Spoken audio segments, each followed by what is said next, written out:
Bueno, el primero de los sistemas nanotecnológicos que yo les presento es para vehiculizar tamoxifeno. Ustedes saben que el tamoxifeno es uno de los fármacos de primera elección en la mayoría de los cánceres de mama, porque la mayoría de los cánceres de mama expresan receptor de estrógeno. Entonces el tamoxifeno es en general el fármaco de primera elección, aunque también resulta muy eficiente para otros tipos de neoplasias mamarias. Pero el tamoxifeno tiene sus características si lo analizamos desde el punto de vista de su farmacocinética y de su farmacodinámica. Entonces vamos a recordarlos.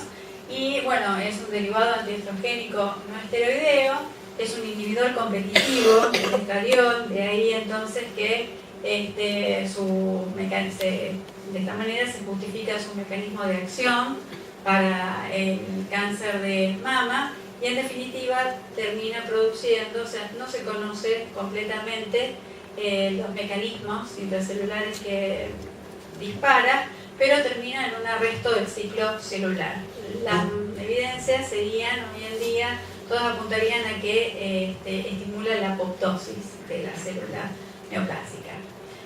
Desde el punto de vista de lo que a nosotros nos interesa, que es una molécula de baja solubilidad, que siempre es un problema en agua, y en cuanto a la administración, normalmente se dan de 20 a 40 miligramos por día, pero en casos especiales el médico puede prescribir hasta 200 miligramos por día. En eso no existe total acuerdo. Después tiene un efecto de primer paso importante. Es sustrato de proteínas que median los compuestos tóxicos hacia fuera del organismo. Es vulnerable a degradación enzimática, tanto en intestino como en hígado. Y además, el uso prolongado trae unos cuantos inconvenientes asociados con los efectos adversos. Está demostrado el aumento de incidencia del cáncer de endometrio, del aumento de incidencia del cáncer de hígado, de la aparición de desórdenes tromboembólicos y con el tiempo también se ha visto el desarrollo de resistencia, que es un problema realmente grave. Entonces, ¿cómo puede un producto nanotecnológico mejorar, o sea, cuál es la utilidad de un producto nanotecnológico en oncología principalmente, no sé, prioritariamente? Ustedes tienen ahí una estructura que es... Esto es sería una representación esquemática de la región de un tumor, o sea, de las características que tiene un tumor, con el vaso, ¿sí? Y con todas las células tumorales a su alrededor. Entonces, la primera característica que tienen los tumores es que los vasos no son continuos, o sea, hay penetraciones importantes, ¿sí? Normalmente son hasta de 200 nanómetros, se ha visto para el cáncer de mama. Es decir, que eso tampoco es un tejido homogéneo, o sea, la diversidad de la histología del cáncer de mama es como cualquier otro bastante amplia. Pero el hecho de tener esa discontinuidad entonces entre las células endoteliales hace que los nanovehículos, los productos nanotecnológicos, tengan mejor chance de llegar a través de estos espacios a la zona donde están las células tumorales, ¿sí? Esa es una de las ventajas comparativas que tienen los nanovehículos. La otra es que esta zona tumoral tiene un bajo drenaje linfático, o sea, es menor que un tejido normal. Entonces, una vez que el nanovehículo conteniendo el fármaco ha ingresado a la región del tumor, esa presión hace que, aumente el tiempo de contacto con las células tumorales y la presión que tiene acá hace entonces que se retenga y se da un efecto de un efecto de retención mejorado. Esas son básicamente las características de los productos nanotecnológicos por los cuales los hacen útiles para la oncología. Después, bueno, hay en otros casos, o sea, en el caso que yo les describí, que nosotros aplicamos en la cátedra, es liberación pasiva, ¿sí? Del fármaco. Es decir, el fármaco está cargado, como se le dice normalmente, o vehiculizado en el producto nanofarmacéutico. Pero no hay ninguna interacción específica entre el nanovector y la célula tumoral. Cuando el targeting es activo, entonces ahí sí el vehículo tiene en su parte externa generalmente un antígeno que después tiene especificidad con un receptor específico de la célula neoplástica. En ese caso, entonces ahí sí hablamos de targeting activo. Bueno, les cuento un poco cómo es la situación actual de las nanomedicinas y aplicado a este caso de cáncer de mama. Hoy en día se conoce mucho mejor que años atrás. Esta ciencia tiene un desarrollo aproximadamente de 20 años, como dijo el doctor, y existe mejor comprensión de todos los procesos fisiopatológicos de vectorización de fármacos. Sin embargo, hay muchos temas que todavía no han sido resueltos y que la literatura nos orienta a investigar a fin de poder llevar a la práctica clínica, ¿sí? los productos farmacéuticos. Uno de ellos es la insuficiente incorporación de formas nanométricas en los regímenes de combinación clínicamente relevantes. Esto tiene un poco que ver con lo que había dicho el doctor, es decir, hay es muy alto el riesgo asociado con el desarrollo de un producto nanotecnológico, ¿sí?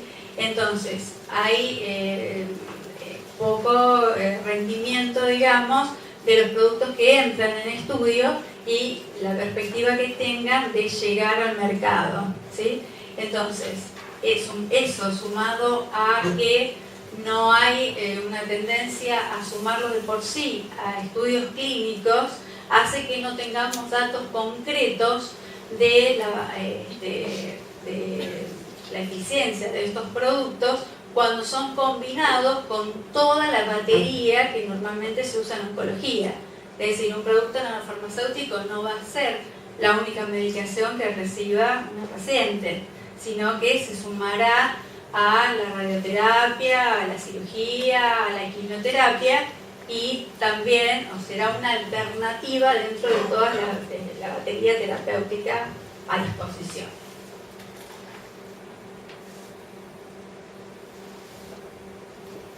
Otro problema que normalmente no se tiene en cuenta es que la gente que en general las investigaciones para oncología se centran en el tumor sólido, como yo les mostré antes en la imagen anterior.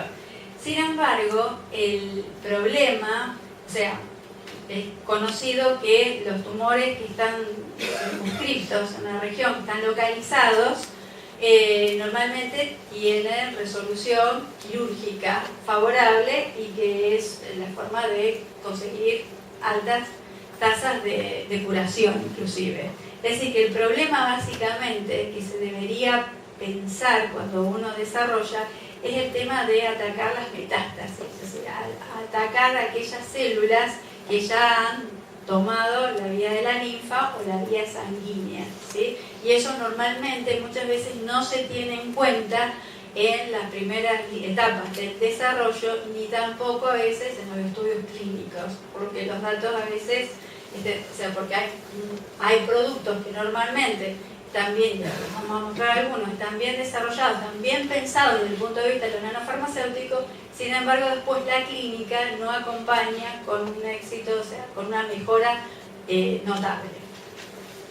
Y después también tenemos aspectos tecnológicos pendientes, unos cuantos, que se deberían tener en cuenta a la hora de formular un producto nanofarmacéutico.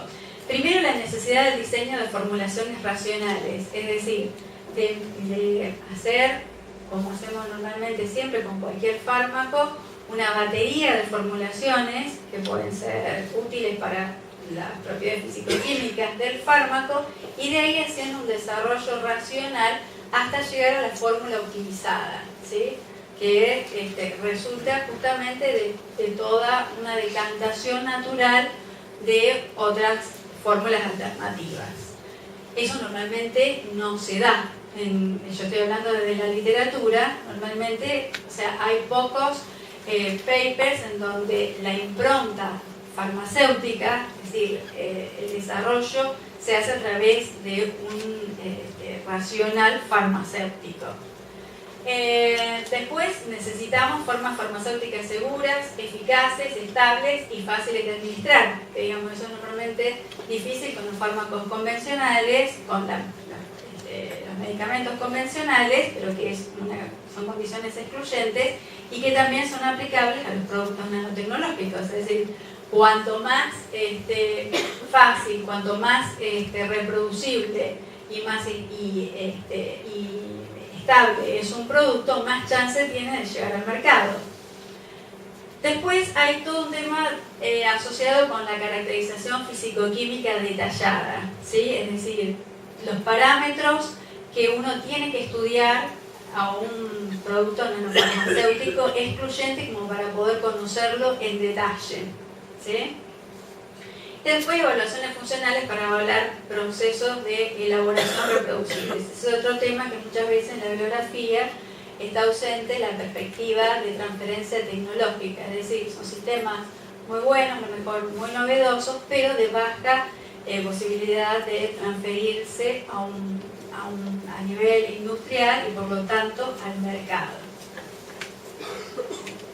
Es decir, que en resumen, una nanomedicina ideal, podemos decir que tendríamos que, si estuviéramos frente a una nanomedicina ideal, podríamos ser capaces de comprender los componentes críticos y sus interacciones. ¿Qué quiere decir esto? Nosotros cuando formulamos normalmente sabemos la relación que hay entre la fórmula cual y cuantitativa y la eficiencia que tiene ese producto farmacéutico. Para el caso de lo nanotecnológico es lo mismo. O sea, nosotros tendríamos que poder distinguir cuál es la mejor fórmula cual y cuantitativa después de haber estudiado varias alternativas de formulaciones y de poder asociar cuáles son los componentes y las cantidades de los componentes que tienen distintos efectos, por ejemplo, in vitro, ¿sí? Por lo menos in vitro, que se supone, lo mismo sería si el estudio es in vivo. Es decir, poder relacionar la fórmula cual y cuantitativa con el efecto biológico directo. Identificación de características claves y relación con la performance. Digamos, una consecuencia de lo anterior, es decir, yo lo caracterizo a mi producto nanofarmacéutico y quiero relacionarlo con su actividad in vitro o con su actividad in vivo. Es decir, yo le determino el tamaño, el potencial Z, sé la carga asociada que tiene esa nanopartícula, pero no me sirve de mucho si yo no la puedo relacionar con eficiencia química. Ese es el tema. Condiciones de elaboración que faciliten características reproducibles, lo que decía antes, que la transferencia tecnológica se debería abordar desde el primer momento, ¿sí? O sea, si uno quiere que la traslación desde el laboratorio a la aplicación clínica sea lo más rápido posible. Ustedes saben que un fármaco, un medicamento normal, demora de 10 a 14 años su desarrollo. Entonces imagínense que si a eso le agregamos la complejidad que tiene un producto nanotecnológico, resulta prácticamente antieconómico muchas veces. Bueno, facilidad para ser producido en forma estéril, esa es otra característica, porque acá estamos hablando de oncología, entonces la mayoría de los quimioterápicos son administrados vía endovenosa, ustedes saben, y entonces producto nanotecnológico no solo le vamos a exigir lo que veníamos diciendo, sino también que sea factible de ser esterilizado, ¿sí? Y que siga manteniendo su estabilidad después de la esterilización. A la hora de pretender, también podemos pretender que tenga la habilidad de superar barreras biológicas para acumularse en el sitio de acción deseado. Es decir, ustedes saben que nosotros tenemos un sistema, que es el sistema retículo endotelial, que capta muchas veces sustancias extrañas, y entonces las nanopartículas son muy proclives a ser captadas por el sistema retículo endotelial, no llegando entonces a una concentración adecuada al tejido blanco que se busca. Bueno, lo que decíamos también, como cualquier producto farmacéutico, que tiene que tener una buena estabilidad, fácil almacenamiento y administración. Y el tema del almacenamiento también es importante, porque una de las desventajas asociadas a la disminución de tamaño propio de las nanomedicinas es la tendencia a la aglomeración. ¿Sí? Sí. El mecanismo más frecuente de inestabilización físico para los productos nanofarmacéuticos es la aglomeración, ¿sí? El aumento del tamaño por asociación de las nanopartículas.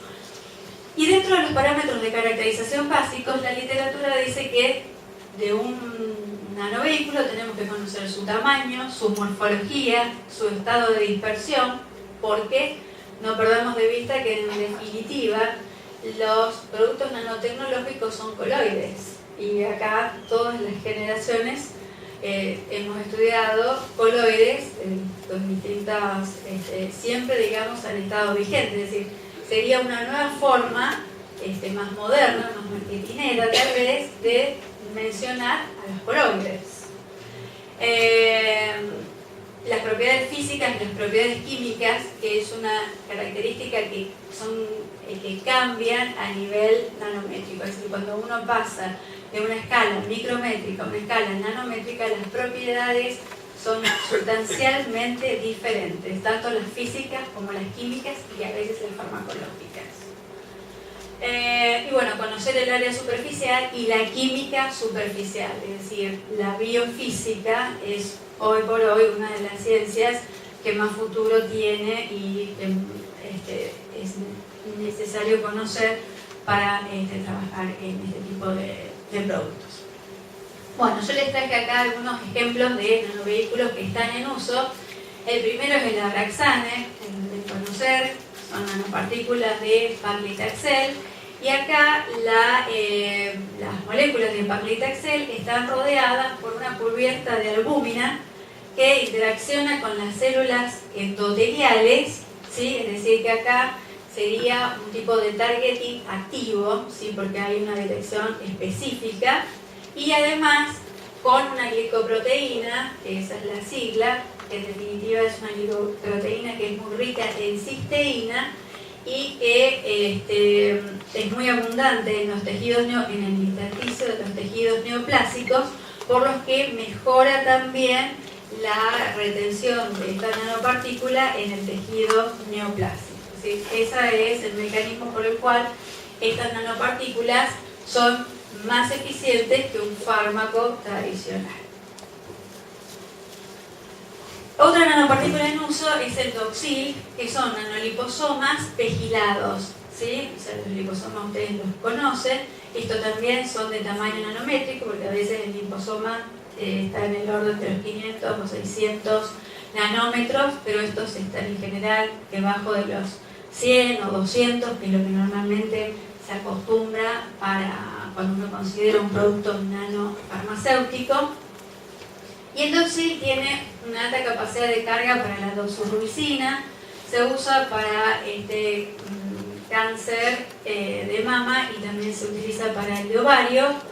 Tiene una buena conservación en cuanto a estabilidad química, se ha demostrado que aumenta el tiempo de circulación en plasma, evita ser capturado por el sistema retículo endotelial, es un sistema pasivo y es el que tiene más uso clínico más extendido en el momento dentro de los productos nanofarmacéuticos que están comercializados. Es decir, el desarrollo de Doxil El sistema pegilado, o sea, el agregado de polietilenglicol sobre la superficie de los liposomas hace que pueda escapar del sistema retículo endotelial. Para eso se pegilan, digamos, los liposomas. Es decir, que este producto tuvo en cuenta todo lo que dijimos hasta acá, todas las exigencias que normalmente la literatura nos dice que hay que tener en cuenta cuando uno formula un producto nanofarmacéutico. Sin embargo, la eficiencia clínica no es siempre mejor que otros productos. Y si a eso se agrega el costo que tienen de este tipo de sistemas, hace entonces que se ponga de manifiesto la necesidad de seguir estudiando. Porque entonces, si conocemos bien la biofísica, si conocemos bien los parámetros físico-químicos, si sabemos la relación, porque esta fórmula está optimizada, si sabemos la relación de la fórmula con la mejor eficiencia, no quiere decir que necesariamente después la estadística diga que es significativamente mejor que un producto anterior. ¿Sí? Bueno, y les quería comentar que hay una nueva generación de liposomas. Un ejemplo comercial es el Genosol, que es una micela polimérica de Paclitaxel, tiene un núcleo de ácido poliláctico, donde se solubiliza el fármaco, y después está rodeada por bloques copoliméricos, son polímeros de óxido de etileno y óxido de propileno, y también tiene una cobertura protectora de polietilenglicol para evitar la captación del sistema retículo endotelial. Este producto está en fase 2 y les agregué acá que la dosis terapéutica recomendada es de 300 miligramos por metro cuadrado versus 175 miligramos por metro cuadrado del Taxol, que ustedes lo conocen, es el anterior. ¿Sí? Esto es para comentarles que una de las características que tienen los productos nanofarmacéuticos, es que al ser más dirigidos, al ser siempre más selectivos, se puede administrar una dosis mayor, aún y además con menos efectos adversos. Eso en oncología no es poca cosa, porque ustedes saben que los productos quimioterápicos tienen eficiencia farmacológica acabadamente demostrada. El problema es que el paciente tolere la dosis como para poder sobrevivir a la disminución del número de células cancerosas, ¿sí? De células que ya metastásicas que quedaron luego en la cirugía. Y el último producto también del tipo de los liposomas es el Thermodox, que es un liposoma termosensible y que acá sufre un cambio de fase de gel líquido a cristalino cuando llega a una zona donde la temperatura es mayor a la normal, ¿sí? Propia de la región neovascularizada como la de un tumor. Son liposomas más permeables entonces, que tienen buena captación de la droga, se cargan una buena cantidad de droga también y que la liberan después por una modificación de su estado físico. Bueno, eso era en productos comercializados. Y acá entonces les quería redondear el tema con un consenso general que existe de que hay que reforzar esfuerzos para establecer de forma racional regímenes combinados, como les decía, que permitan explotar mejor las ventajas que se conocen de las nanomedicinas, es decir, que tienen mejor biodistribución y que tienen en general mayor biodisponibilidad y mucha mejora clínica para ofrecer.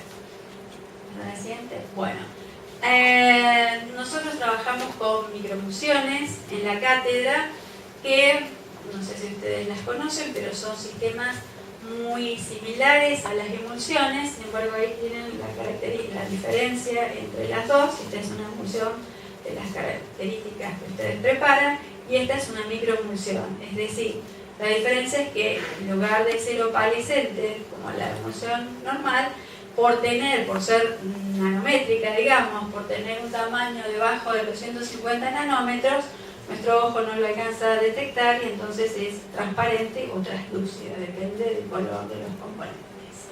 Entonces se la define como una dispersión coloidal, de baja viscosidad, que son transparentes, que son isotrópicas, es decir, que independientemente del ángulo de incidencia de la luz polarizada, es lo mismo, digamos, la dispersa en el mismo sentido, y que está formada por microdominios. Es decir, ustedes cuando hacen emulsiones recuerdan que tomemos el caso de una emulsión aceite en agua, ustedes recuerdan que se formaba un film interfacial que estabilizaba el lugar de separación de las dos fases, ¿sí? Que tienen propiedades físico-químicas, o sea, polaridad marcadamente diferente.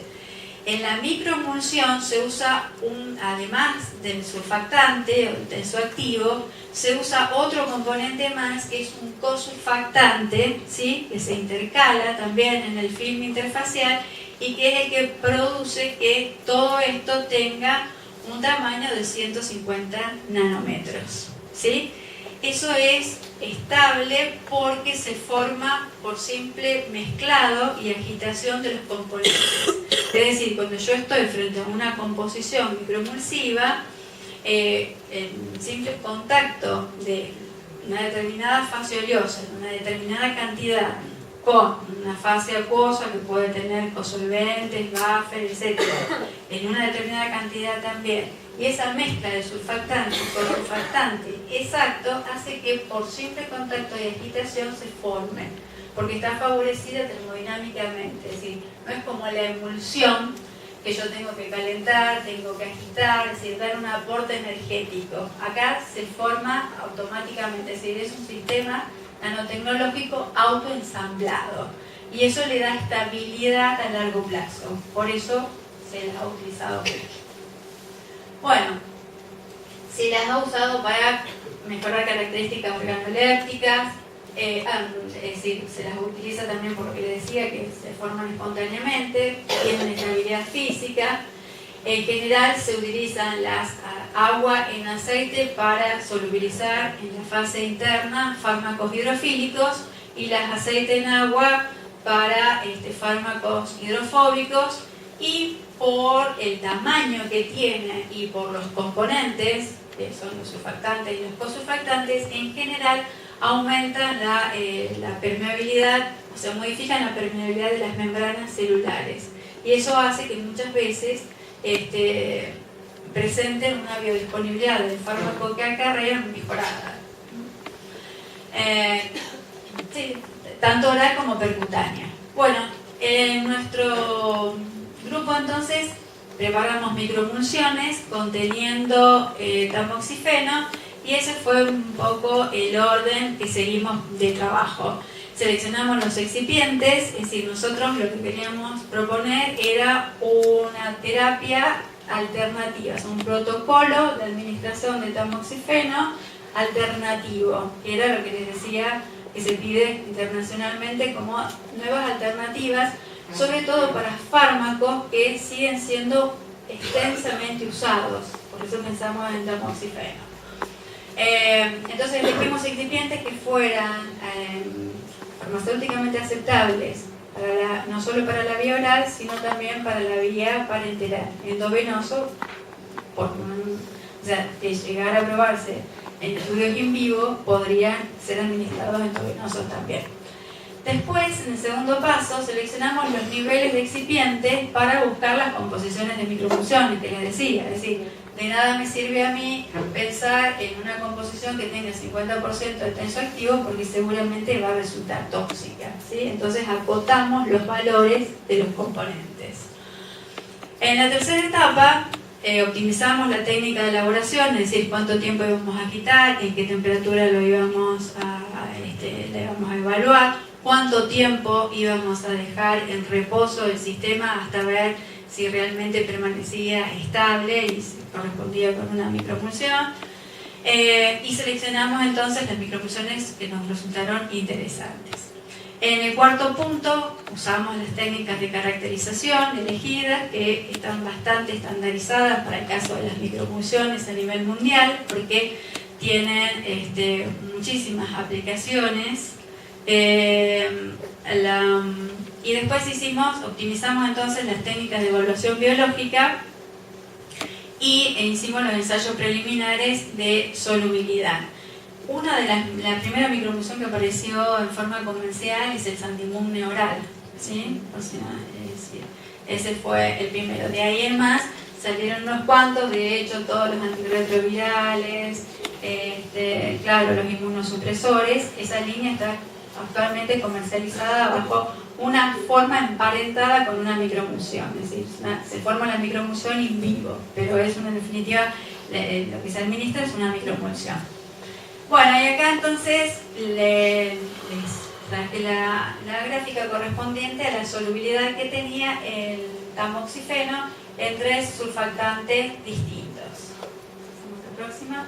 Bueno, después hicimos una evaluación preliminar de citotoxicidad, es decir, usamos células MCF7 de cáncer de mama, que son las más usadas.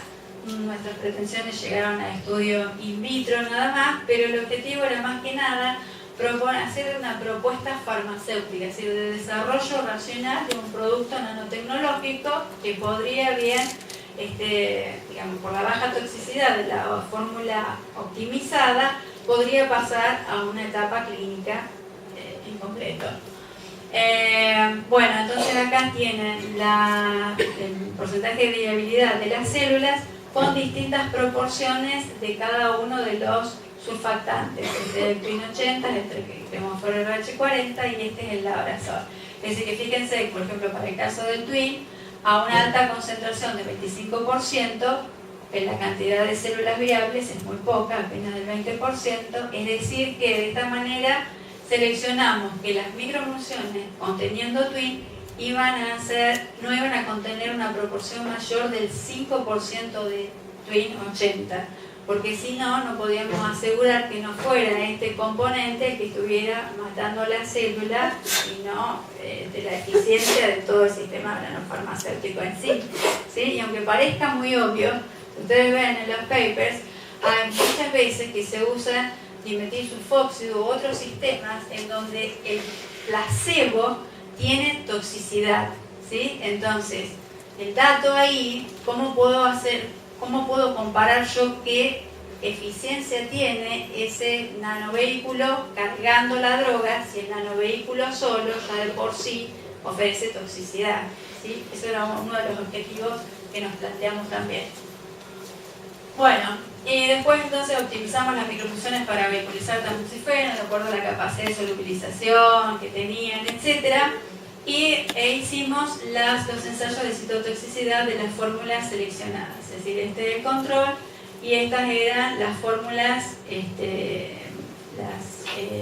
las concentradas y las diluidas, porque hicimos un protocolo estándar de cultivo para todas iguales, en donde, digamos, lleguemos en donde la concentración que se usaba de los componentes que habían resultado citotóxicos no fueran justamente, no mostraran ese comportamiento.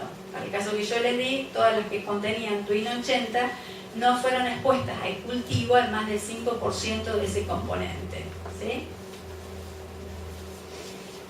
Bueno, después les decía que hicimos los ensayos de solubilidad de tamoxifeno y las caracterizamos. Nosotros hicimos viscosidad, conductividad, que es muy parecido a lo que ustedes hacen normalmente para las emulsiones comunes, tamaño medio, pH, microscopía de luz polarizada para demostrar la isotropía, bueno, ubicación en un diagrama tamaño de fase que es para saber, digamos, en esa composición, en qué posición de todas las composiciones que dan microemulsión están. Es decir, eso da una idea de la reproducibilidad tecnológica que tiene esa formulación. Y después microscopía de transmisión electrónica, y acá es el tamaño de una de las fórmulas seleccionadas. Bueno, y finalmente hicimos la determinación del contenido de tamoxifeno por HPLC y los ensayos de inhibición de proliferación. Esta es la publicación y estas son las 5 fórmulas ganadoras, digamos, con Twin 80. Este es el control. Esto era a 3 concentraciones distintas. Entonces fíjense que en el primer caso, para la primera concentración, o sea, la mayor, todas las 5 fórmulas resultaron entonces capaces de inhibir la proliferación celular. Para este caso, por ejemplo, esta segunda concentración también produjo una inhibición de la proliferación celular y ya la concentración menor no. ¿Sí? Bueno, la otra droga que usamos también bajo la forma de las microemulsiones fue el fenobarbital, y ustedes la conocen bien, es una droga antiepiléptica que tiene más de 100 años de uso, pero que también tiene sus inconvenientes, como para la hora de ser formulada, como la solubilidad en agua, que es muy baja, es prácticamente de 1 miligramo por mililitro, y es mucho mejor en etanol de 100 miligramos por mililitro. La biodisponibilidad de este fármaco depende entonces de la presentación, de las características personales, etc. Un problema agravado que se presenta actualmente es en los servicios de neonatología, en donde los bebés prematuros necesitan concentraciones a veces de 20 miligramos por mililitro, ¿sí? Entonces, un fármaco muy poco soluble en un bebé de muy bajo peso, en donde la intoxicación, o sea, es un problema que hay que considerarlo siempre, y en una dosis que hay que formular 20 miligramos por mililitro, es todo un planteo que nosotros tomamos y que formulamos finalmente como microemulsión. Encima tiene un estrecho índice terapéutico y tiene el inconveniente de que presenta degradación hidrolítica. Es decir, ustedes ven, normalmente esta droga está formulada con cosolventes para disminuir la degradación hidrolítica.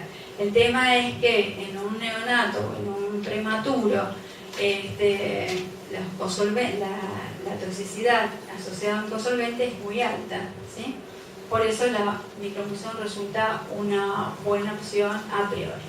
Entonces el objetivo fue desarrollar microemulsiones aceite en agua conteniendo los cosolventes hidrofílicos que normalmente se usan en todas las formulaciones hospitalarias o inclusive en la oficina de farmacia que ustedes preparan, es decir, los más usados, pero con el objetivo de poder vehiculizar 20 miligramos por mililitro del fármaco. Estudiamos la estabilidad física y química de las composiciones seleccionadas, bueno, de acuerdo al protocolo de la Organización Mundial de la Salud durante 6 meses, y el objetivo final era entonces optimizar una fórmula conteniendo el principio activo y también que sea capaz de enmascarar el sabor, porque la propusimos para pediatría, digamos, para chicos más grandes, y todo esto resultando de un desarrollo racional. Y utilizamos para el mejoramiento del sabor, o sea, para determinar cuál era la fórmula que mejor enmascaraba el sabor desagradable del fenobarbital, nos guiamos por el uso de una lengua electrónica. Bueno, el trabajo estuvo diagramado prácticamente de la forma que habíamos trabajado con tamoxifeno, así seleccionamos los excipientes acá aptos para la vía oral, hicimos un screening preliminar de solubilidad del fármaco, porque necesitamos una alta solubilidad final, elegimos los excipientes con mayor capacidad de solubilización, elegimos las composiciones relativas similares para evaluar efecto de componentes sobre hidrólisis, es decir, usamos varios cosolventes, pero todos en la misma concentración para poder comparar las fórmulas, es decir, todas conteniendo 20%, por ejemplo, de cosolvente para poder saber cómo influía, digamos, la naturaleza del cosolvente en la estabilidad física, en la estabilidad química, etc. ¿Sí? Bueno, elegimos las fórmulas obviamente que fueron capaces de solubilizar 20 miligramos por mililitro, las caracterizamos desde el punto de vista físico-químico, evaluamos su estabilidad y después la fórmula ganadora le hicimos el enmascaramiento del sabor. Bueno, acá tienen las fórmulas seleccionadas, entonces lo que yo les decía, por ejemplo, para las fórmulas que contenían labrazol como surfactante, todas tenían Camul, MSM L, que es una mezcla de diglicéridos, al 4%, y entonces los cosurfactantes eran o etanol, o propilenglicol, o polietilenglicol, o transbutol, pero todos al 20% o al 35%. Es decir, de forma después de poder comparar las fórmulas cual y cuantitativas. Bueno, la capacidad de solubilización fue, de las 14 fórmulas seleccionadas, prácticamente todas menos esta, fueron capaces de solubilizar más de 20 miligramos por mililitro. La próxima. En cuanto a la estabilidad química, que es el gran problema que tiene esta droga, después de 6 meses y en algún caso llegamos a exponerla a 50 grados centígrados, no hubo pérdida de título significativo del fármaco. Bueno, y en cuanto al mejoramiento del sabor, probamos distintas alternativas. Se usó, la fórmula ganadora fue la que tenía cremofor RH40 como surfactante, el carbón, como les había dicho, como fase oleosa, y el polietilenglicol 400 como cosurfactante. En todos los casos usamos la sucralosa como edulcorante, y las alternativas fueron sabor frutilla, tutti frutti, banana, con o sin el agregado de menta. La ganadora fue la fórmula número 2, porque esta distancia, digamos, que es una variable, digamos, que determina cuál es la fórmula de mejor sabor, cuando mayor es esta distancia, digamos, en el equipo, en la lengua electrónica, más eficiente es esa formulación para mejorar el sabor con respecto al placebo que se toma. Bueno, nada más. Eso eran